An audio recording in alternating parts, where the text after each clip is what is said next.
आज हम लोग क्लास 9 सोशल साइंस अर्थात सामाजिक विषय पाठ 1 फ्रांसीसी क्रांति के बारे में अध्ययन करेंगे। हम जानते हैं पूरे विश्व में कई प्रकार की क्रांतियां हुई हैं। फ्रांस की क्रांति, अमेरिका की क्रांति, इंग्लैंड की क्रांति, रूस की क्रांति, ऐसे तमाम प्रकार की क्रांतियों में फ्रांस की क्रांति भी एक बहुत ही पूरे विश्व इतिहास में बहुत बड़ी भूमिका इसकी है। फ्रांस की क्रांति क्यों हुई, कैसे हुई, अर्थात इस पाठ के बारे में, इस चैप्टर के बारे में हम लोग छोटे छोटे प्रश्न और उत्तर यहां पर मैंने लिखा है, इसको आप लोग कृपया उतार लेंगे नोटबुक में। प्रश्न बनता है विभिन्न क्रांतियों को देखते हुए फ्रांस की क्रांति नामक पाठ से प्रश्न है फ्रांस की क्रांति कब और क्यों हुई। आंसर भी यहां पर लिखा हुआ है फ्रांस की क्रांति 5 मई 1789 ईस्वी को फ्रांसीसी सम्राट लुई 16वें के द्वारा नए करों, कर माने टैक्स, नए करों के विरोध में हुई। इसमें जनता उग्र रूप धारण कर लेती है और राजा के प्रति विद्रोह कर देती है, जिसके कारण यह क्रांति में जो अग्नि एक तरह से प्रज्वलित हुई, यहीं से शुरू होती है। ठीक इसके बाद प्रश्न, छोटे छोटे प्रश्न बनते हैं, इसको हम लोग अपने नोटबुक में उतार लेंगे। अगला प्रश्न है जो यहां पर लिखा हुआ है, हमने लिखा है फ्रांस की क्रांति का तात्कालिक कारण क्या था। कोई न कोई क्रांति का कारण होता है, अभी ऊपर है, उसी से संबंधित, उसी से रिलेटेड नीचे का प्रश्न है, उसी से पूछा गया तात्कालिक कारण। उत्तर है फ्रांस की क्रांति का तात्कालिक कारण स्टेटस जनरल का अधिवेशन था। अधिवेशन वाले बैठक, ये उस समय का तात्कालिक कारण था। वहां की जनता इसका विरोध की और इस अधिवेशन का विरोध किया।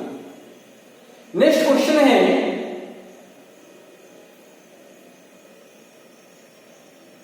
बास्टील के दुर्ग का पतन कब हुआ। दुर्ग था बास्टील का दुर्ग, उसका पतन हुआ, उसका विखंडन हुआ, क्योंकि जनता विद्रोह कर चुकी थी।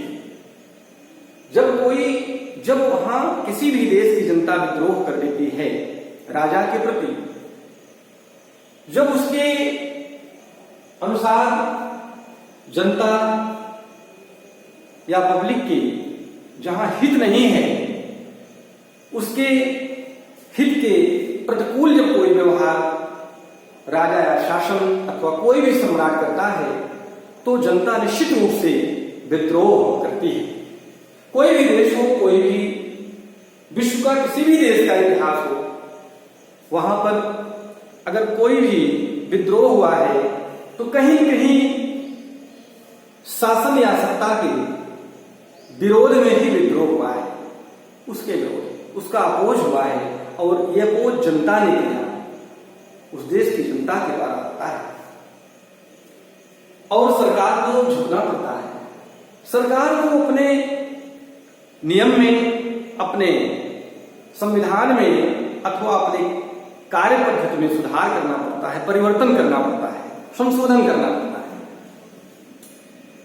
तो फ्रांस बास्टील के दुर्ग का पतन 14 जुलाई 1789, 14 जुलाई 1789 ईस्वी को हुआ था। नेक्स्ट,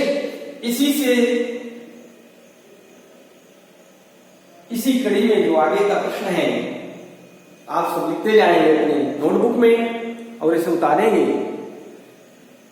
जो परीक्षा की दृष्टि से छोटे छोटे प्रश्न बहुत इंपॉर्टेंट होते हैं।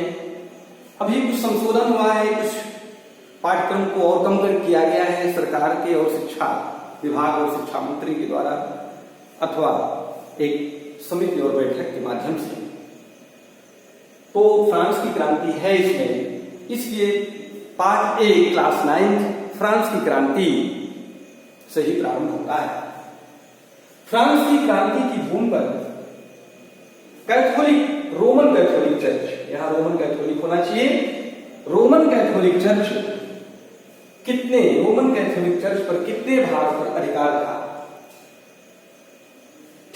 सामने जो आंसर है, फ्रांस की भूमि पर रोमन कैथोलिक चर्च का 1/5 भाग, 1/5 भाग पर रोमन कैथोलिक चर्च की संपत्ति था। हम जानते हैं कि पूरे यूरोप महाद्वीप में जितने भी छोटे छोटे देश थे, खासतौर से ईसाइयों के देश थे, वहां का जो धर्माध्यक्ष होता था, सबसे बड़ा धर्मगुरु, वो पोप कहलाता था। और जो पोप कहता था वही करना पड़ता था, वही वहां की चिंता करती थी, पोप का विरोध नहीं कर सकते थे। बाइबल में भी यदि सही लिखा है और पोप ने उसका खंडन कर दिया तो बाइबल की भी बात को वहां की जनता सत्य न मानकर पोप की ही बात को वह सही मानती थी। यह मजबूरी थी वहां की जनता की कि पोप उस समय सर्वशक्तिमान एक धर्माध्यक्ष के रूप में था, जो वेटिकन सिटी में, जो रोमन कैथोलिक चर्च का प्रमुख था, वो वेटिकन में रहता था। तो फ्रांस की भूमि पर चर्च का 1/5 भाग एक तरह से एक संपत्ति था उसका जो है। हम लोग इसको अपने नोटबुक में उतार लेंगे। छोटे छोटे प्रश्न हैं, याद भी कर सकते हैं आसानी से। परीक्षा की दृष्टि से भी हम लोग इसकी तैयारी करेंगे और नोटबुक बना के और उस नोटबुक में सारे प्रश्नों को हम लोग ठीक तरह से लिखेंगे, उतारेंगे। ठीक इसके आगे अभी इसी श्रृंखला में, इसी कड़ी में, इसी चैप्टर में बहुत से प्रश्न हैं, कुछ छोटे प्रश्न हैं, कुछ ये तो अति लघु उत्तरीय प्रश्न है, लघु उत्तरीय प्रश्न है, विस्तृत उत्तरीय प्रश्न है, कई प्रकार के प्रश्न होते हैं जिसको आपको थोड़ा विस्तार से पढ़ना है और हम लोग धीरे धीरे इसको आगे बढ़ाएंगे, आगे बढ़ेंगे।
हम लोग इसे सभी प्रश्नों को अपने नोटबुक में उतार लेंगे। उसी कड़ी में अभी हमने जो बताया छोटे छोटे प्रश्नोत्तर जो आपने नोट किया है, उसके नीचे कुछ प्रश्न बनते हैं जो यहाँ पर लिखा हुआ है, प्रश्न भी है, उत्तर भी है। इसको हम लोग समझेंगे, सरल है और सरल भाषा है। फिर अगला क्वेश्चन है, प्रश्न है, नील का समुद्री युद्ध कब और किसके मध्य हुआ? नील का समुद्री युद्ध कब और किसके मध्य हुआ? आंसर भी लिखा हुआ है, इसको लिखते जाएंगे पढ़ के। नील का समुद्री युद्ध 1 अगस्त सन 1789 ईस्वी को इंग्लैंड तथा फ्रांस के मध्य हुआ। इंग्लैंड तथा फ्रांस के मध्य हुआ। नेक्स्ट इसी कड़ी में क्वेश्चन है, फ्रांसीसी उपनिवेश में दास प्रथा का अंत कब हुआ? हम जानते हैं दास प्रथा क्या है। जब किसी को स्लेव, गुलाम बना लिया जाता है, सम्राट या कोई भी शक्तिशाली व्यक्ति होता है, और राजा हो अथवा कोई भी सामर्थ्यवान व्यक्ति होता है, तो वह सोचता है कि हम अपनी इच्छा अनुसार काम करें, निरंकुश होकर शासन करें, अथवा हम लोगों का जो है शोषण करें। इसी को शोषण कहते हैं। दास बना लेते हैं, अपना गुलाम बना लेते हैं, दास बने गुलाम, और उनसे अपनी इच्छानुसार उनके विचार के विरुद्ध, उनके आचरण व्यवहार के विरुद्ध भी कार्य कराते हैं। तो दास प्रथा का, जैसे कि अमेरिका में भी दास प्रथा का हुआ, अब्राहम लिंकन जी ने वहां दास प्रथा का अंत किया और पूरी दुनिया में, पूरे विश्व के इतिहास में अब्राहम लिंकन जो वहां के राष्ट्रपति के रूप में भी उन्होंने नेतृत्व किया, अमेरिका का जो है शासनाध्यक्ष के रूप में रहे, उन्होंने नेतृत्व किया। तो दास फ्रांसीसी उपनिवेश में दास प्रथा का 1839 ईस्वी में हुआ। ठीक इसके बाद इसी कड़ी में नीचे छोटे छोटे प्रश्न जो भी हैं वो आप लोग लिखते जाएंगे, बताते जाएंगे अपनी नोटबुक में, कापियों में। मांडे स्क्यू ने किस ग्रंथ की रचना की? किस ग्रंथ की रचना की थी? आंसर भी इसका लिखा हुआ है। मांडे स्क्यू ने कानून की आत्मा नामक ग्रंथ की रचना की। यहां पर लिख सकते हैं कानून की आत्मा नामक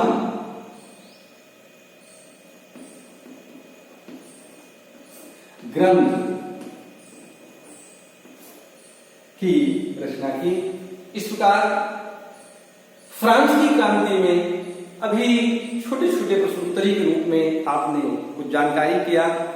विस्तार से भी हम लोग पढ़ें, टेक्स्ट बुक को पढ़ना चाहिए और ज्यादा नॉलेज होगा और ज्यादा इसके बारे में जानकारी होगी। विश्व में अनेक प्रकार की क्रांतियां हुई हैं, उसमें से फ्रांस की भी क्रांति है जो आपके सामने छोटे छोटे प्रश्नोत्तर के रूप में प्रस्तुत किया गया है। इसके आगे और भी ये चैप्टर है अभी और प्रश्न है जो हम लोग नेक्स्ट टाइम अगले टर्म में हम आगे करेंगे और समझेंगे भी, लिखेंगे भी, नोटबुक में इसको हम सब उतारते रहेंगे। धन्यवाद।